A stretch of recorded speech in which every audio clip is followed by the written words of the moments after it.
In bende ng'eni gina very powerful force e ngima mar nyathi manyako. Nyalo bedo ni joge modok piny sani koso en ang'o manyalo miyo ni gigi timore. Nitie ranyisi mabecho gi duto mantiere kuonde ma support nyithindo e skunde mopogore opogore ka dhi gineni kaka ranyisi. Debed ni kwan mag jogo machalo ranyisi kata mentors modok piny ne nyithindo manyirigi e skunde kata makaluo nikech kata ng'ama ginyalo siemo e gwenge gi ema nyalo bedo ni tin kata onge koso ang'o manyalo miyo kata bedo gi sikul bedo matek ahinya ka gik ma kamagi bende pod biro more. Truth be told, ok gidok pinyruok madang' awach ni mano is very significant manyalo miyo nyathi manyako kik participate, kik kaw education mondo bed ma serious. Pogruok en ni adi ma orore ir nyithindo gi.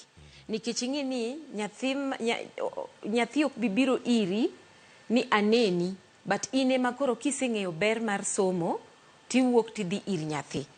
Koro nitie gimiluongo ni outreaches kaka koro winjo mjumbe wacho ni no luongo stakeholders to timo a very big gathering. Koro nyithindo gi neno to kanye magitime adaptation margi o adapt gimoneno cha. Koro miye motivation mar mondo mi obende jogieki obedne kaka leaders kata kaka jatelo mare.